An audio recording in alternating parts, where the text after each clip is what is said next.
नमस्कार।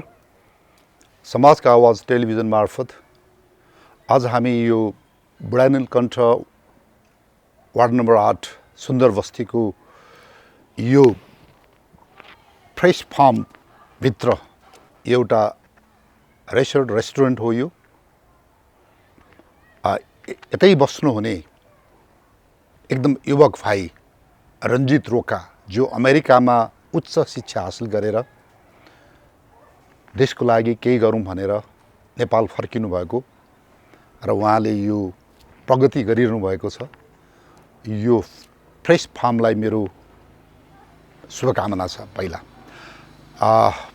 आदरणीय दर्शकहरू, आज म यहाँहरूलाई 2031 सालमा घटेको यो ओखलढुङ्गा काण्ड, यो बहुचर्चित छ। यो विशेष गरेर नेपाली काङ्ग्रेसले यो काण्डलाई उनीहरूले एउटा ऐतिहासिक कोसे ढुङ्गा मान्दछ र यो ओखलढुङ्गा काण्ड, टिमुरबोटे काण्ड, दुईटा नामले चर्चित छ। यो टिमुरबोटे काण्ड खास गरेर र यसमा विभिन्न लेखकहरूले, नेपाली काङ्ग्रेस समर्थित लेखकहरूको आफ्नै धारणा छ। नेपाली काङ्ग्रेसमै भएर पनि गणेश मानजीको अलि फरक धारणा छ र मैले यहाँहरूलाई जति बोल्छु यो सैनिक इतिहास, मिलिट्री हिस्ट्रीको आँखाबाट म बोल्छु र यो मैले विभिन्न व्यक्तिहरू, विशेष गरेर नेपाली सेनामा त्यतिखेर भाग लिने कमान्डरहरूसँगको अन्तर्वार्ता र विभिन्न अरू लेखकहरूले लेख्नु भएको किताबहरूबाट पनि मैले अध्ययन गरेको छु। र एउटा मैले भन्नै पर्ने कुरा के छ भन्दाखेरि, यो सैनिक इतिहासमा यो आन्तरिक विद्रोह थियो। यो नेपालमा आन्तरिक विद्रोहहरू 2007 सालपछि थुप्रै भए। 2007 सालको क्रान्ति, त्यसपछि 7 सालमा नेपाली काङ्ग्रेसले गर्यो, 18 सालमा गर्यो, 18-19 सालतिर गर्यो र यो 31 सालमा गर्यो। यो तेस्रो हात हतियार लिएर गरेको नेपाली काङ्ग्रेसको क्रान्ति थियो यो।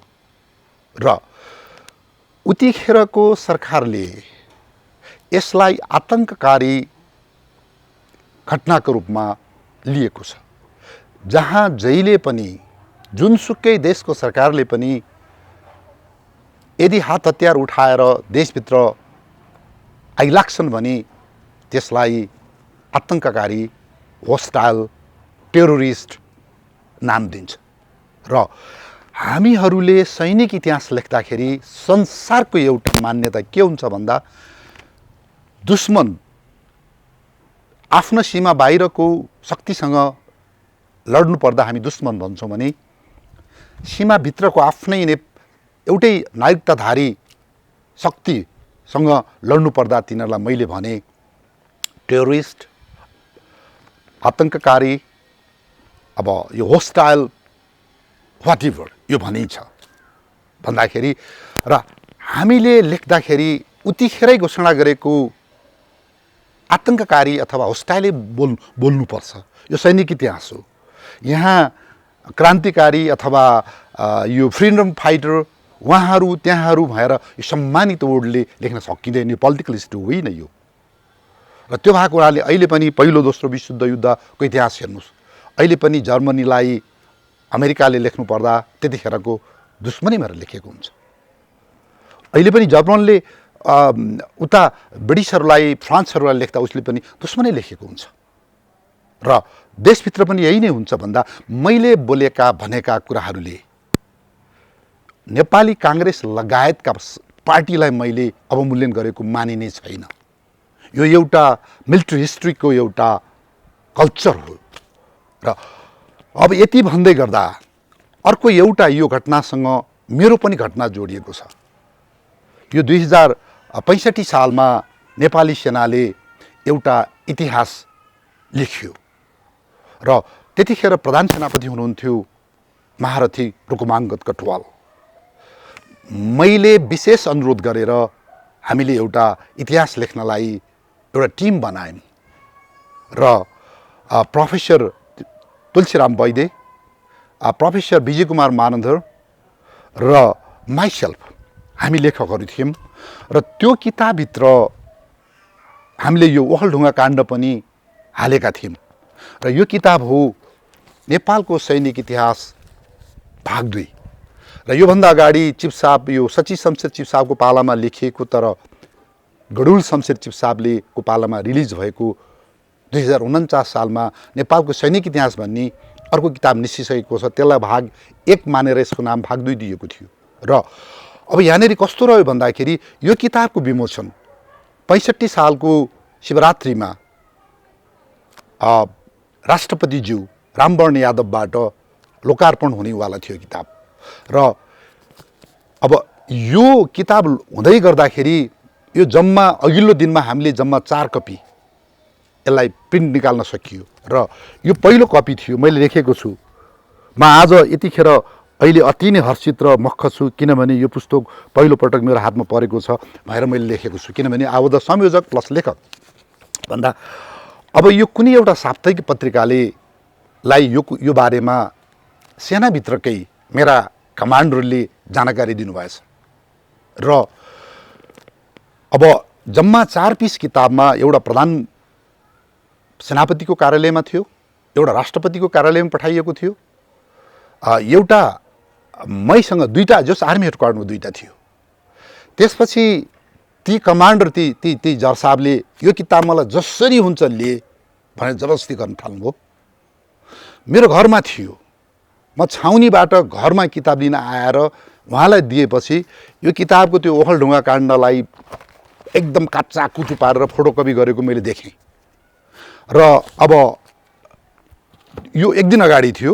अब भन हिजो यस्तो भयो, आज कुनै एउटा साप्ताहिक पत्रिका निस्कन्थ्यो, भोलि यो किताबको लोकार्पण थियो भन्दाखेरि यसको विषयमा यो नेपाली काङ्ग्रेसलाई सेनाले मारेको तथा नाम गरेको आतङ्ककारी लेखिएको यस्तो किताबलाई काङ्ग्रेसकै राष्ट्रपति रामवरणले चाहिँ लोकार्पण गरेको यो कतिको बेइज्जती कुरा यहाँ त्यहाँ भनेर छापिदियो। त्यसपछि छापिदिइसकेपछि अब राष्ट्रपतिलाई नै अप्ठ्यारो भयो, प्रधान सेनापतिलाई अप्ठ्यारो, मलाई पनि अप्ठ्यारो भयो। यो एउटा सैनिक एउटा संस्कारमा लेखिएको थियो, आतङ्ककारीहरू तल फेरि हामीले फुटनोटमा लेखेका छौँ, यो कारण लेखिएको हो भनेपछि भोलिपल्ट यो किताब राष्ट्रपतिज्यूबाट विमोचन भएन र लास्टमा सबैजना गइसकेपछि टुरी खेलमा प्रधान सेनापति रुकमाङ कटवालजीले चाहिँ गर्नुभयो अँध्यारो मुख लगाएर। मलाई पनि एकदमै खल्लो भयो भन्दा यसरी सेनैभित्रको व्यक्तिले, मैले नाम लिन चाहन्न, यतिसम्म मैले मेरो लाइफमा म कुनै मेरो बायोग्राफी लेख्ने बेलामा म लेखिनेछु, उहाँ जर्नल हुनुहुन्थ्यो भन्दा छिनघरमा मलाई लिन पठाएर लिएर आएर फोटोकपी गरेर पत्रिकालाई दिएर भोलिपल्ट छपाएर पर्सिपल्ट किताबको विमोचन क्यान्सल भयो भन्दा यो मलाई एउटा पीडा र मैले जहिले पनि यो इतिहासको लागि मरिमेटेँ। र यति भन्दै गर्दाखेरि यो किताबमा पनि लेखिएको छ भन्दा अब म यहाँ तपाईँहरूलाई यो ओखलढुङ्गा काण्ड के थियो र यसको विषयमा हामीले बुझ्नुपर्छ।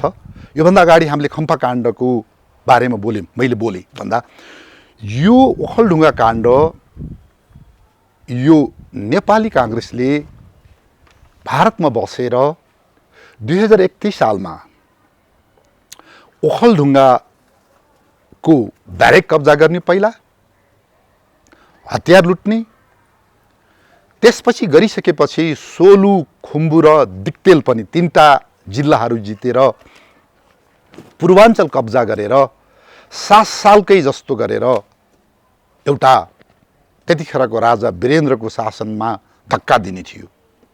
र अब यो मोडल चाहिँ एक्ज्याक्टली यो 7 सालको मोडल थियो। म किन पछि आउँछु भन्दा यसको पृष्ठभूमि के थियो त, अब यो जब 7 सालमा काङ्ग्रेसको लिडरसिपमा राणा शासन फालियो, त्यसपछि बिचमा विभिन्न व्यवधानहरू भएको छ। एकदम यो रिजन अफ टेरर, आतङ्कको राज्य भएको छ त्यतिखेर। यो कुरा अहिलेका नेताहरूलाई बोल्न लाज लाग्छ। यो व्यथिति भयो असाध्यै हो। अब त्यसपछि 17 सालमा राजा महेन्द्रले यसलाई फालेर टेक ओभर गर्छन्। यो अति नै भइसकेर गरेको हो। यो र त्यसपछि 17 सालमा पञ्चायत व्यवस्था लागू गरिसकेपछि यो पञ्चायत व्यवस्था ल्याइसकेपछिको एउटा नेपाली काङ्ग्रेसले एउटा रुष्टता प्रकट गर्नु स्वाभाविक थियो। अनि त्यतिखेरको बेलामा के हुन्छ भन्दा महेन्द्रले यो काठमाडौँ कोदारी राजमार्ग बनाउने काम गरिरहेका हुन्छन्। सुरु हुँदै गर्दा यो मित्र राष्ट्र के भन्यो, मित्र राष्ट्र नै भन्नु पर्यो, भारतलाई असह्य हुन्छ र काङ्ग्रेसलाई फेरि उचाल्छ। उसले हात हतियार दिएर पठाउँछ बेसकरी। र यो नेपालको अधिराज्यभरि यो चाङथापुदेखि लिएर यो चितवन सितवन अब यो धेरै ठाउँमा सशस्त्र विद्रोह हुन्छ। त्यहाँ धेरै मान्छेहरू मर्छन् र यो सुरक्षा सेना पनि मर्छ त्यसमा। र यो यो यो यो त्यसमा भारत एकदम रुष्ट थियो। र अब यही पृष्ठभूमि हुँदै हुँदै गर्दै जाँदाखेरि यहाँनिर के हुन्छ भन्दा अब भारतमा बसेका विश्वेश्वर प्रसाद कोइराला, गणेशमान सिंह, गिरिजा लगायतहरूले अब राजा महेन्द्रसँग पनि उनीहरूको बात भइरहेको हुँदो रहेछ। राजाले म तिमीहरूलाई प्रजातन्त्र दिन्छु, केही कुर्नुस् भनिरहेको छ। मैले यो कुरा गणेशमानजीको जीवनीमा पढेँ मैले, र त्यहाँ खबरहरू आदान प्रदान भइरहेको छ। राजाको दूतले, गणेशमानजीको दूतले, गणेशमानजीले चाहिँ एउटा बिचमा दूतको रूपबाट राजा महेन्द्रले संशोधित प्रजातन्त्र दिनलाई तयारी रहेछन्। अब मरे भन्दा अब यसमा के हुन्छ भन्दा अब यहाँनिर गिरिजाजीको चाहिँ भयङ्करै एम्बिसन देखेँ मैले त्यतिखेर। यो 30-31 सालको कुरा हो। उनीले 7 सालको मोडलमा के भयो भन्दाखेरि त्यतिखेर 7 सालमा यो रिटायर्ड आर्मीहरूले, विशेष गरेर प्रवासी आर्मीहरूले सुभाषचन्द्र बोसजीको एउटा फौजबाट बचेका यो बर्मामा रहेका, यता रहेका ती अब यो रोमबहादुर थापा, त्यसपछि जीवी यागथुम्बा, पूर्णसिंह खवास लगायतहरूको थुप्रै मान्छेहरू यो काङ्ग्रेसको उसमा आउँछन्, सम्पर्कमा आउँछन्। र अहिले भारतको काङ्गडाको नजिक भाक्सु भन्ने ठाउँ छ, त्यहाँका थुप्रै गुरुङ मगरहरू, त्यसपछि पूर्वेली राईहरू, केही बर्मिजहरूको एउटा सेना गठन हुन्छ। र त्यो त्यतापट्टि रहेपछि नेपाली पक्षमा पाल्पामा रहेका पश्चिमतर्फका प्रधान सेनापति यो रुद्रशमशेर राणाले सम्पर्क गर्छ नेपाली काङ्ग्रेसले। रुद्रशमशेरले पाल्पाको कोत नेपाली काङ्ग्रेसलाई बुझाउनलाई उनी तयारी हुन्छन्। त्यसै गरेर उनकै सन्तति, उनकै दाजुभाइ खलक तोरण शमशेर भन्ने हुन्छन्। यिनी तोरण शमशेरले काठमाडौँमा यो मोहन शमशेर राणा लगायतहरूलाई मार्नलाई यो कलकत्ताबाट बम सम लिएर आएर त्यसपछि यो गद्दी बैठकको कुनै प्रोग्राममा यिनले राणाहरू मार्नलाई उनले योजना बनाएको हुन्छन् र अरूलाई पनि यिनले मोटिभेट गरेर आउँछन्। भन्दा अब यो पोखरा पश्चिमको यो क्रान्तिका चाहिँ के थियो भन्दा जेनरल रुद्र शमशेरको एउटा यो जुन नेपाली सरकारको कोत काङ्ग्रेसलाई बुझाउने एउटा बेइमानी कारणले सम्भव भयो हो। उनलाई पछि फिल्ड मार्शल द नेपाली काङ्ग्रेसले उनलाई महान बनायो राजनीतिक रूपबाट। तर म एउटा नुनको सेवा गर्ने देशको सेवकको नाताले भन्छु त्यो एउटा घात थियो हो। भन्दापछि अब यसै गर्छ यो 30 सालमा पनि भनेर अब गिरिजा प्रसाद कोइरालाले विशेष गरेर यो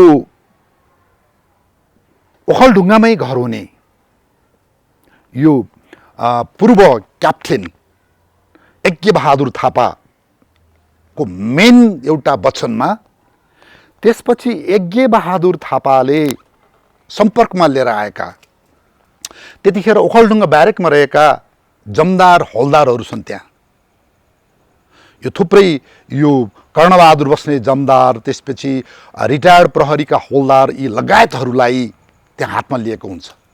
र यो विष्णुदल गुल्मको जमदार कर्णबहादुर, त्यसपछि अर्का अमलदार हुन्छन् भवेन्द्र बस्नेत, अमलदार हुन्छन् अर्का यो अम्बरबहादुर खड्का लगायतहरूलाई यो क्याप्टेन यज्ञबहादुर लगायतले हातमा लिएर अब के हुन्छ भन्दा गुल्मको हात हतियार काङ्ग्रेसलाई बुझाउने त्यहाँ पहिला नै यो सिङ्क्रोनाइजेसन एउटा गोप्य सम्झौता भइसकेको हुन्छ।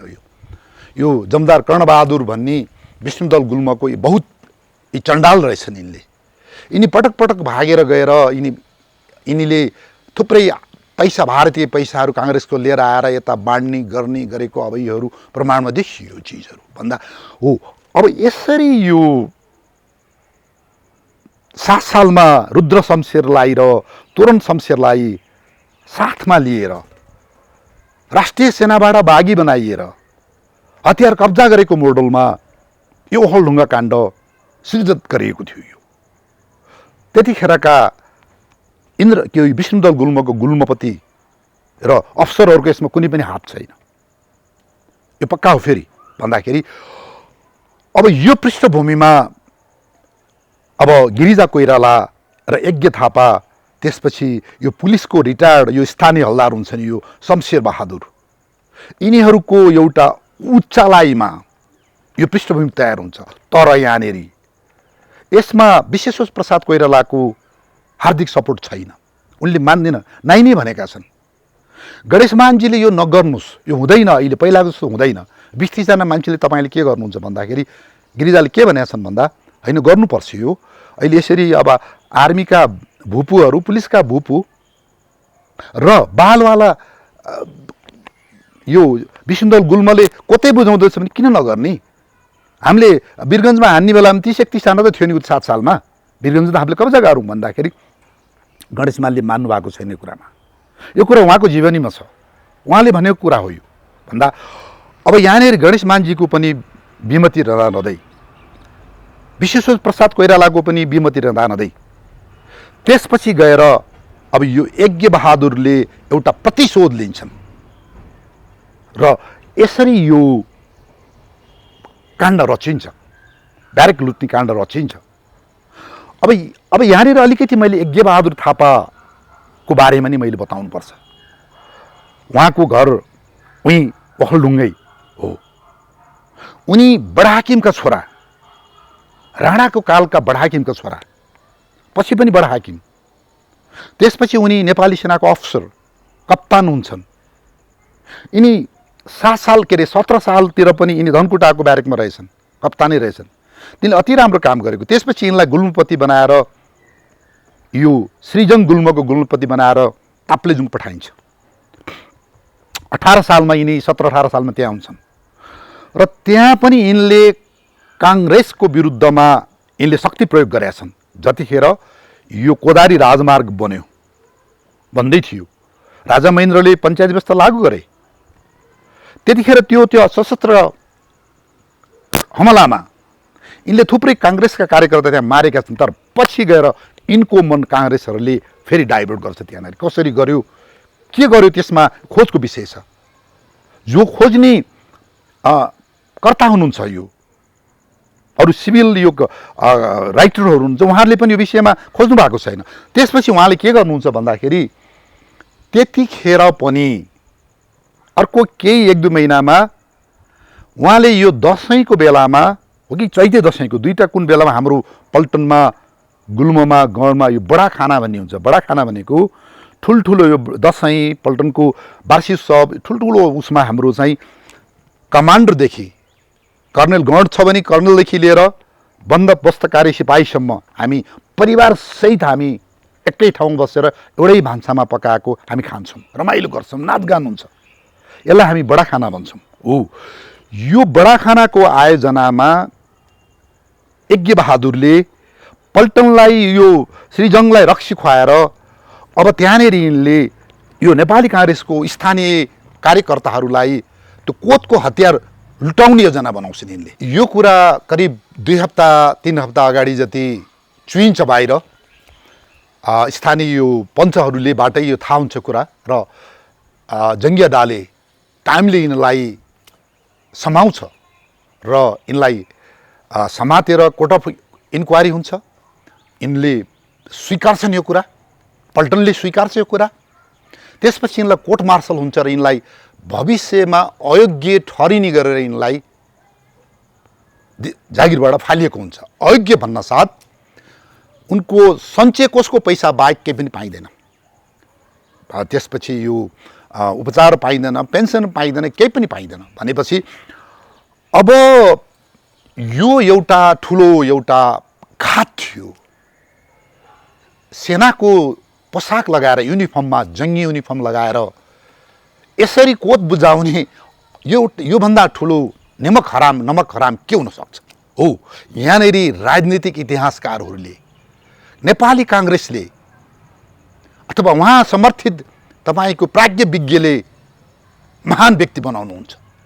यदि अहिले नेपाली सेनाको कुनै एउटा कोत चाहिँ लगेर हामीले भारतलाई बुझाउने, चाइनालाई बुझाउने अथवा हामीले जङ्गलमा रहेको शक्तिलाई बुझाउने भने तपाईहरु के भन्नुहुन्छ? यतिखेर यो आम नेपालीले एउटा न्याय दिने कुरा हो भनेपछि अब उनलाई तै जेल हालेको हुँदैन। पहिलाको उनको वफादारीताले गर्दा जेल हाल्दैन। इनका बाउको राम्रो एउटा उरै छ, एउटा इज्जत यो प्रशासनमा बस्दाखेरि देशको लागि राम्रो काम गरेको इज्जत रहेछ, उनलाई जेल हालिँदैन। अब यिनी त्यसपछि 18 सालमा यिनलाई फालेपछि यिनी अब त्यत्तिकै अब यिनी अब छचल्किरहेको हुन्छन्, यताउति हुन्छन्। यिनीको चाहिँ इन्डिया जान्छन्, यिनी नेपाली काङ्ग्रेसको चाहिँ सँग भेट हुन्छ, गिरिजासँग भेट हुन्छ, अरूसँग भेट हुन्छ। अब हुँदै गर्दाखेरि इनबिट्विन यिनी लोकल त्यहाँको मान्छे भएको हुनाले त्यहाँका स्थानीय सेनामा काम गर्ने यो जमदार, हौलदार, नायक, लेस नायकहरूलाई यिनले र अर्को शमशेर बहादुर भन्ने यो सेनाको हैन प्रहरीको हौलदार, रिटायर्ड हौलदार मार्फत त्यहाँ बहकाउँछन् र त्यो ओखलढुङ्गाको यो गुल्मको यो जमदार हौलदारहरू त्यतिखेर तालिम लिनको लागि विराटनगर जानु पर्थ्यो। बाहिनीमा त्यहाँ बाहिनी विराटनगर थियो, पछि हिलेमा भयो, पछि मात्रै धनकुटामा भएको। भन्दाखेरि त्यहाँ जाँदाखेरि त्यो जमदार, त्यो हौलदारहरू पारी इन्डिया जाँदो रहेछ, पैसा लिँदो रहेछ।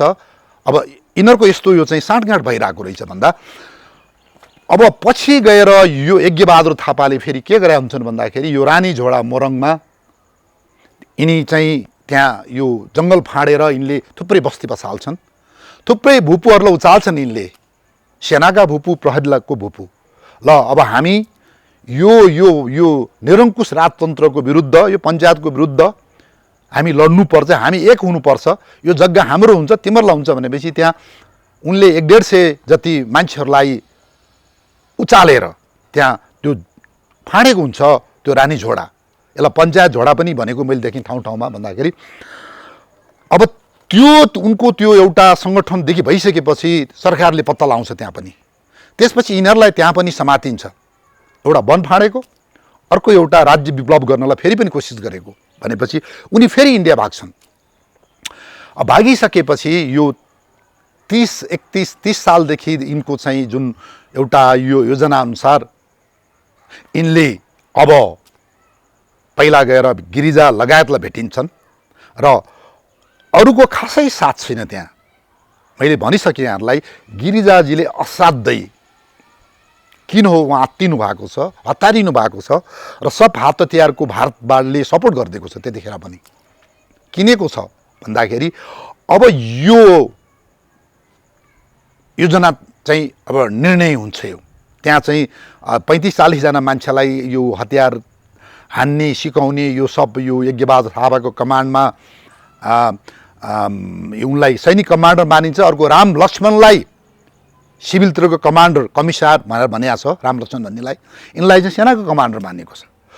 र अब त्यहाँ तालिम सालिम दिइसकेपछि उनीहरू अब त्यहाँबाट हिँड्न रेडी हुन्छन्। अब यसको उद्देश्य के थियो त? किन यो गर्नु परेको थियो त भन्दा मैले अलिकति भनिसकेँ। सबैभन्दा पहिला यिनीहरूले नम्बर 1 यिनीहरूले ओखलढुङ्गा ब्यारेक कब्जा गर्ने, किनभने त्यो जमदार साहब भनेको देखेर ठुलो हुन्थ्यो। एकजना त्यहाँ मेजर कप्तान गुल्मपति हुन्थे, एउटा लेफ्टेनेन्ट कप्तान प्राय एउटा ट्वाइसीको रूपमा हुन्थे, सेकेन्ड इन कमान्डमा हुन्थे भने अरू सबै सुबदार जमदारले पल्टन चलाएको हुन्थे। भन्दा त्यहाँको जमदारलाई हातमा लिइसकेपछि उनी कोत सोत सबै हेर्ने, आइटन जमदार सबै, क्वार्टमास्टर जमदार सबै काम गरेका व्यक्ति रहेछन्। अब यिनीहरू लुकेर त्यहाँ पुगेपछि उसले ब्यारेकको कोतको साँचो दिने र झ्याप्पै ब्यारेक कब्जा गर्ने, नम्बर 1। नम्बर 2 त्यसपछि त्यो कब्जा गरेपछि ओखलढुङ्गाको र सोलुको दुईटाको ब्याङ्क लुट्ने, सुन र पैसा लुटेर यो पैसा सङ्कलन गर्ने, धन सङ्कलन गर्ने र अब त्यसपछि गएर थर्ड फेजमा यिनीहरूले सोलु, दिक्तेल र ओखलढुङ्गा 3टा जिल्ला कब्जा गर्ने र अब राजा वीरेन्द्रको राज्याभिषेक आइसकेको थियो, माघतिर थियो जस्तो लाग्छ, त्यो महिना त्यही वर्षको, त्यसलाई बिथोल्ने र अर्को गएर के भन्दा जनतामा अब यो Congress is again in power, केही हो भन्ने एउटा नेपालमा पनि एउटा उनीहरूको शक्ति प्रदर्शन गर्ने र फाइनल्ली विश्वभरि एउटा के भन्दा ध्यान आकर्षण गराउने।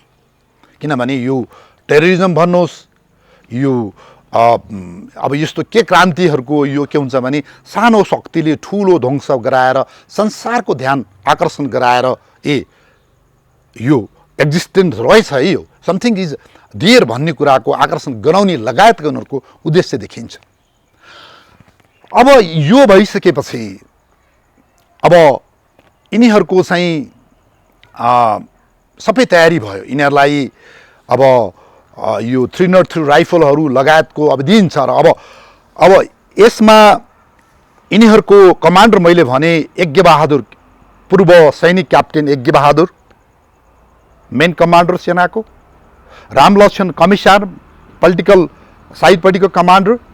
यिनीहरूलाई 303 राइफल 10 नाल, मार्क 5 राइफल 2 नाल, 12 बोरको बन्दुक 3 नाल, स्टेन गन 5 नाल, पिस्तोल 5 नाल, विस्फोटक पदार्थहरू र यो कुरा गर्ने वाकी टाकीहरू सबै दिएर पठाएको हुन्छ र खागी लुगाहरू यो सबै अब यो झन्नै नेपाली सेनाको पोसाकसँग मिल्ने गरेर पठाइन्छ त्यहाँ। र अब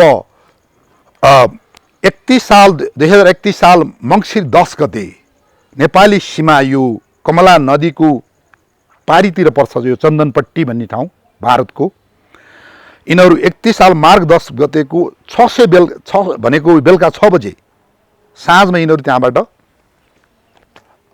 अब उनीहरूको एउटा स्टार्ट पोइन्ट भने यो चन्दनपट्टी र स्टार्ट टाइम यिनीहरूको 1800 बजे 6 बजे थियो र यिनीहरू त्यसपछि सीमा क्रस गर्छन् र यिनीहरू अगाडि बढ्छन्। वास्तवमा यो ओखलढुङ्गा काण्ड, यो टिमुरबोटे काण्डमा जुन कारबाहीको लागि बढे यिनीहरू ब्यारेक लुट्नको लागि, तर यसमा एकता छैन। गिरिजा कोइराला र यज्ञबहादुर थापाको मात्रै यसमा मन मिलेको छ।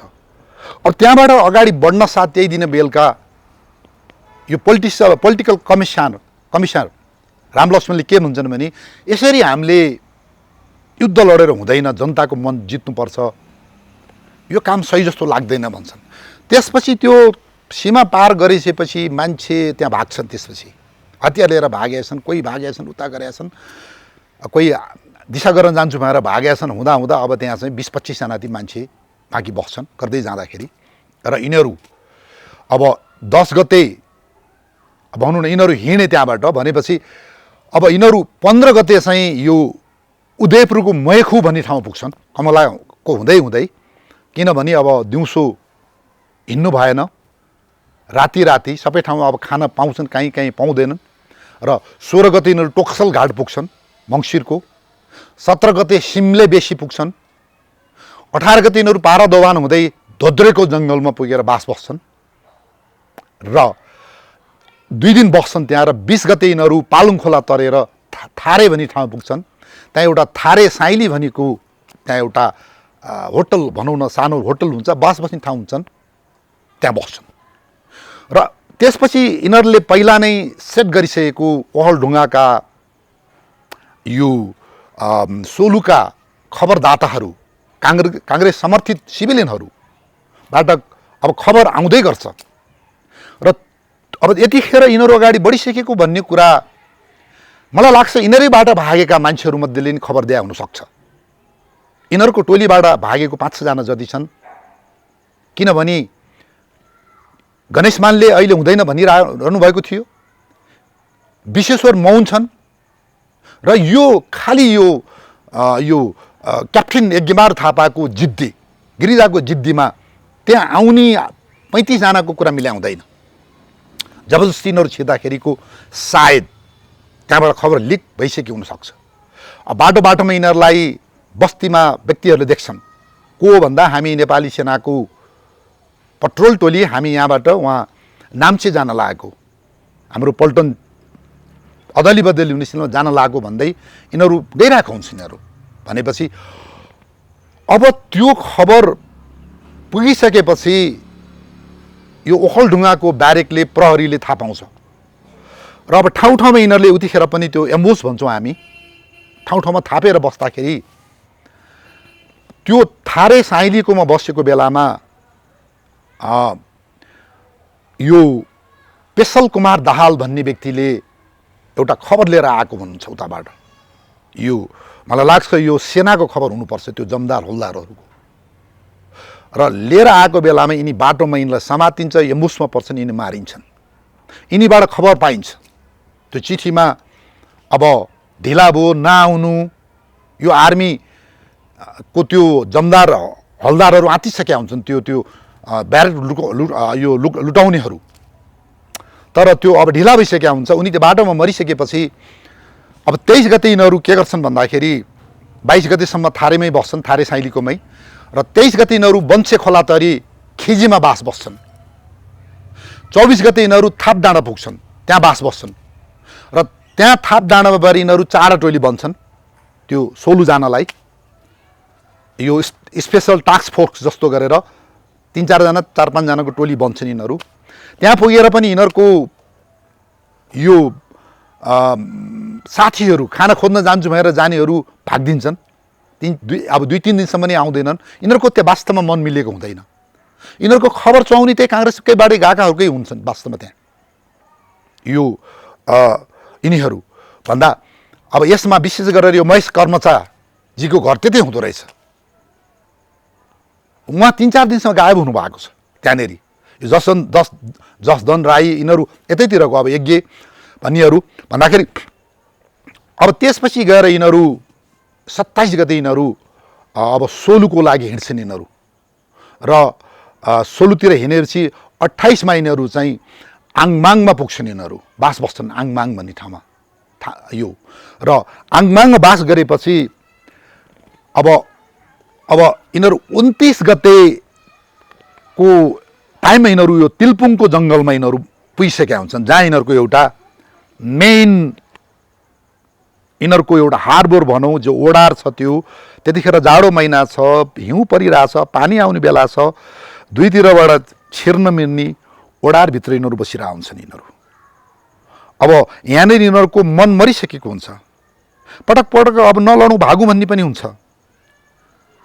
अब तर यो नेत्रबहादुर भन्ने पुलिसको हौलदारले, रिटायर्ड हौलदारले स्थानीय भएको हुनाले अब यो यो खबर लिएर आउने, खाना लिएर आउँदै गर्दाखेरि यो नेपाली सेनाको एम्बुसमा पर्छ, यो पक्रन्छन् यिनी त्यही दिनमा। र पक्रिसकेपछि यिनलाई कोर्रा लगाएपछि यिनले भन्छन्, सबै कुरा खोलिदिन्छन्। यो कहाँ तिलपुङको यस्तो ओडारमा बसेको यो यो यो यो यस्तो यस्तो यज्ञबहादुर थापा आएको, त्यो आएको यज्ञबहादुर अलि माथाडी त्यो ओडारभन्दा माथिल्लो ओडारमा बसेका, अरू तल बसेको, म खाना लिन आएको, सबै भनिसकेपछि यिनलाई नै गाइड बनाएर त्यही दिनमा अब वरिपरि त्यो तिलपुङको त्यो ओडार त्यो जङ्गल वरिपरि सेनाले घेरा हालिसकेको हुन्छ। र मैले भने यिनीहरूको मुभ त्यहाँसम्म भयो। अब यिनीहरू जुन तिलपुङ काण्ड भन्छन् तिलपुङकै यिनीहरू। अब नेपाली सेनाको के भयो त्यहाँनिर? के भयो त भन्दा नेपाली सेनाले पहिला खबर पायो चिजहरू विभिन्न माध्यमबाट, स्थानीय पञ्चहरूबाट, यही अब काङ्ग्रेसबाट मन नमिल्नेहरू यिनकै टोली मध्येबाट पनि पाए। भनेपछि त्यतिखेर नेपाली सेनाको विष्णुदल गुल्म मैले भनिसकेँ सिरामा थियो। अनि कप्तान हुनुहुन्थ्यो इन्द्रबहादुर सिजापति, पछि मेजर हुनुभयो, गुल्मपति हुनुहुन्थ्यो उहाँ। र यो खबर आइसकेपछि त्यहाँनेरि सेना र प्रहरी मिल्छन् त्यहाँ, र उनीहरूले ठाउँ ठाउँमा पेट्रोल गर्ने, त्यो एम्बुस थापिराख्ने उनीहरूको काम सुरु भइसक्छ। र अब पछि गएर अलिकति यो स्थानीय गुल्मले छर्न पर्यो, कोहीलाई अब सल्लेरी पठाउनु परेको छ, कसलाई अब ओखलढुङ्गा, कसलाई अब ठाउँ ठाउँमा छर्नु पर्दाखेरि त्यहाँ सङ्ख्या पुगेन।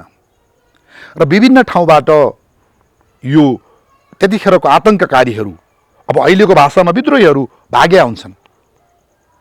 अब यो भाग्नेमा पनि बदमासी गर्छ त्यो जमदारले, पछि भन्छु म। भनेपछि अब यो कमजोरी देखिसकेपछि आर्मी हेडक्वार्टरले काठमाडौँबाट तत्कालीन मेजर रघुचन्द्र बहादुर सिंह, पछि मेजर जनरल हुनुभयो, मेरो गुरुजी हुनुहुन्छ। उहाँ एकदम स्मार्ट, एकदम फुर्तिलो, जहिले पनि कमान्डर। मलाई सेकेन्ड लेफ्टिनेन्टको तालिम, यो क्याडेटको तालिम गराउने प्रमुख मान्छे उही हुनुहुन्थ्यो, कमान्डेन्ट खरी पार्टीको। भन्दाखेरि पछि मेजर जनरलमा रिटायर्ड हुनु। उहाँको कमान्डमा हेलिकप्टरबाट पशुपति प्रसाद गणको एउटा सेमु भनेको करिब 40 जना मान्छे लिएर उहाँ ओखलढुङ्गा आउनुहुन्छ थप। र अब पछि कारबाही भइसकेपछि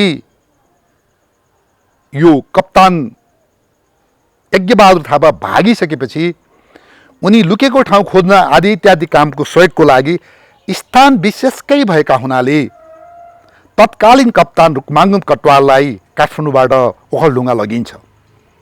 किनभने उनको घर, उहाँको घर त्यतै, नातेदार त्यतै, त्यो खबर उग्रछ भएर।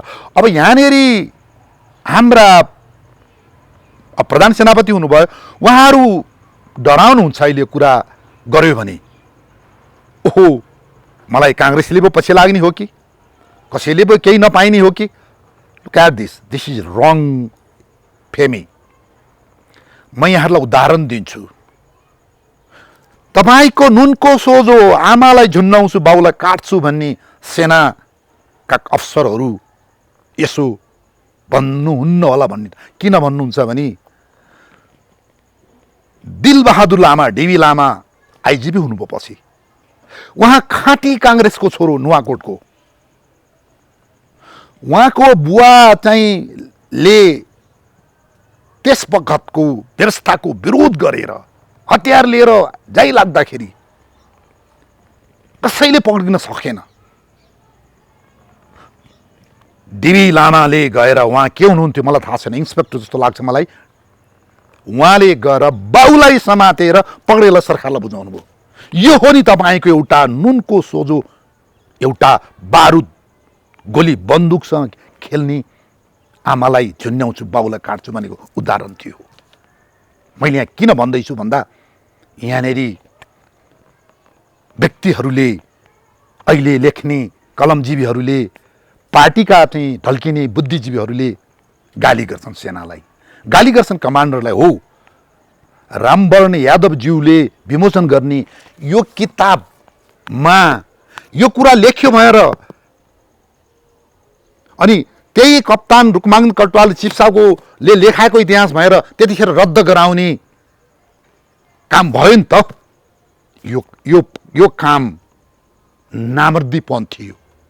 इतिहास अहिले पनि इतिहासै हुन्छ भन्दाखेरि अब यो सेनाको तर्फबाट यति भइसकेपछि अब पशुपति प्रसादको फौज समय आयो।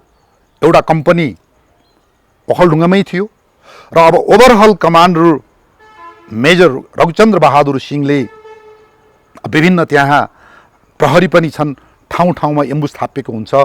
अब यहाँनिर के हुन्छ भन्दाखेरि कारबाही हुन्छ विभिन्न ठाउँमा। अब त्यो रघुचन्द्र बहादुर सिंह ज्यूको चाहिँ सेमु नपुग्दै के हुन्छ भन्दा गुल्मपति इन्द्रबहादुर सिजापति, कप्तान सिजापतिले त्यो भुलुङ खोलामा, अब त्यो विद्रोहीहरू आतंककारीहरू यसरी ओखलढुङ्गा आउँदैछन्, बाटोमा एम्बुस थापेर मार भनेर उसलाई भुलुङ खोलामा चाहिँ त्यो जमदार कर्णबहादुरको कमान्डमा एउटा सेनामुख भनेको एउटा प्लाटुन एम्बुस थापमा पठाइन्छ। उसले त्यो ठाउँमा नथापेर अर्कै थापिदिन्छ, उल्टो खबर पठाइदिन्छ यज्ञबहादुरको टोलीलाई, यो बाटो नआइज है, हामी एम्बुस थापेर बसेका छौँ भनेर। हेर्नुहोस् त कति घाती काम गर्छ यो जमदार कर्णबहादुर बस्नेतले। त्यहाँ छल्लिएर त्यहाँ फेल हुन्छ नेपाली सेना। ओहो, के हो यो, अर्को बाटोमा पुग्छ। त्यसपछि मैले अघि चाहिँ यो प्राप्सा मार्ग 21 गते, यो चाहिँ मार्गको 18-19 गतेकै घटना भन्दैछु, भुलुङमा थापेको। मार्ग 21 गते प्राप्सा खाल्टेमा त्यो पेशल कुमार दाहालको मृत्यु हुन्छ एम्बुसमा, जसले त्यो यो ब्यारेकको त्यो मिलेका उल्लु बदमासहरूको खबर बोकेर क्याप्टेन यज्ञबहादुर थापालाई दिन आउँदै थिए। फेरि यो यही जमदार कर्णबहादुर थापा यता मिलेको भने थाहा छैन, कर्णबहादुर बस्नेत यो गुल्मपतिलाई थाहा हुँदैन। फेरि उनलाई चाहिँ एम्बुस थाप्न पठाइन्छ टोक्सेल घाटमा। उनले फेरि भनेको ठाउँमा एम्बुस नथाप्देर अन्त्य गरेर थाप्देर फेरि त्यहाँनिर भगाइदिन्छ त्यहाँबाट। हेर्नुहोस् है त यहाँनिर भनेपछि त्यहाँ पनि घाती काम हुन्छ। अब त्यसपछि गएर काठमाडौँबाट फौज आइसक्छ, शङ्का हुन्छ त्यहाँनिर। आइसकेपछि अब ठाउँ ठाउँमा एम्बुस गराइन्छ। सल्लेरीको ब्याङ्क लुट्ने भन्ने कुरा खबर आइसकेपछि त्यहाँ पनि सेना पठाइन्छ र बल्ल मङ्सिर 28 गते हो मैले अघि भनेको मेजर रघुचन्द्र बहादुर सिंहको पशुपति प्रसाद फौज लिएर आएको एउटा सेमु मङ्सिर 28 गते आइपुग्छ काठमाडौँबाट यो ओखलढुङ्गा। र 29 गते उहाँहरू नै तुरुन्तै गुल्मपति क्याप्टेन इन्द्र सिजापति सहित उहाँहरू सल्लेरी जानुहुन्छ, मुभ हुन्छ र अब त्यहाँ चाहिँ अब कारबाही सुरु हुन्छ। अब ठाउँ ठाउँमा किनभने खबर प्राप्त भइसकेको हुन्छ। अब त्यही खाना लिएर आउने शमशेर बहादुरको मैले पक्रेको कुरा मैले माथि गरिसकेँ। उसलाई पक्रेर उसैको तपाईँको मार्गदर्शनमा यो तिलपुलको जङ्गलमा रहेको प्राप्त हुन साथ तिलपुलको जङ्गलमा प्राप्त हुन साथ यो 30 गते यो पक्रेको चाहिँ यो प्रहरी हौलदार शमशेर बहादुरलाई पक्रेको यो पूर्व हौलदारलाई पक्रेको 30 गते हो, मङ्सिर 30 गते पक्रा खाएको उसले। र अब त्यसपछि गएर यो शमशेरले लिएर जान्छ, त्यही शमशेर बहादुरले लिएर जान्छन् त्यो ओडारमा। यो सोलुबाट साम्ले जान्छन्, साम्लेबाट तिलपुङको ओडारमा लगेर उसले सबै देखाउँछ। अब यहाँनिर यज्ञबहादुरको पोस्ट छ, यहाँनिर भित्र यो ओडारमा यसरी बसेका छन्, म खाना लिन आएको, अब खाना पाएका छैन, यो सबै कुरा देखाइसकेपछि कति भागेर बाहिर गइसकेका छन्, बाहिर गाउँतिर छन् भन्ने उसले भनेपछि अब ठाउँ ठाउँमा ब्लकिङ पोजिसन राख्छन्। नेपाली सेनाले ब्लकिङ पोजिसन भनेको बाहिरबाट थप फौज भित्र छिर्न दिने, भित्रबाट भाग्छन् भने ठोकेर मार्ने, यसलाई भनिन्छ ब्लकिङ पोजिसन। अथवा अलिक ठुलो फौज भयो भने एम्बुस भनिन्छ यसलाई। भनेपछि अब राति 10 बजे, त्यही राति 10 बजे, अब 30 गतेको 10 बजे नै त्यसपछि त्यो ओडारमा अब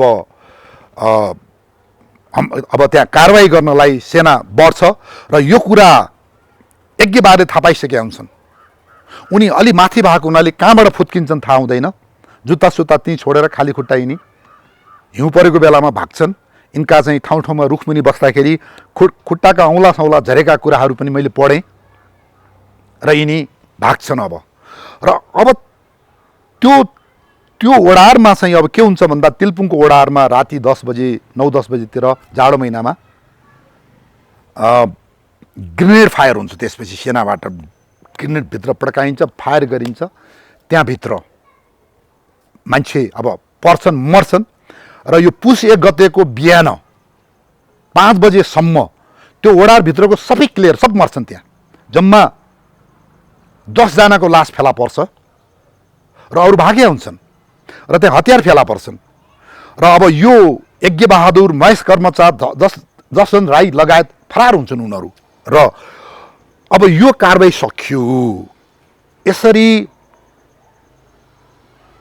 नेपाली सेनाले,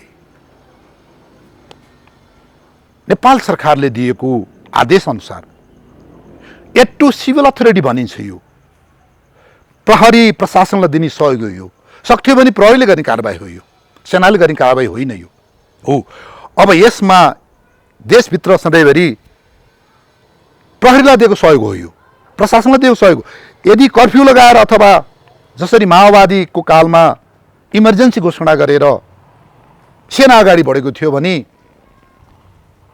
इमर्जेन्सी लगाइसकेपछि प्रहरी एनआइडीहरूले उनीहरू सहयोगी फौज हुन्छन्। तर यसमा यो इमर्जेन्सी लगाइएको थिएन। यो प्रहरी प्रशासनको एउटा सहयोगमा सेनाले ब्याकअप गरेको कारबाही थियो यो। र यो नितान्त देशको अस्मिता, देशको संविधान, देशको कानुन, देशको सार्वभौमता जोगाउनलाई लडिएको युद्ध थियो। यो एउटा कारबाही थियो। यो भारतले दिएको हतियार, उचालिएका चाहिँ पात्रहरू आएर बैंक लुट्ने, ब्यारेक लुट्ने। अब यसलाई पक्कै पनि अहिले पनि गराउँछन्, अहिले पनि गरिन्छ, संसारमा यही नै हो।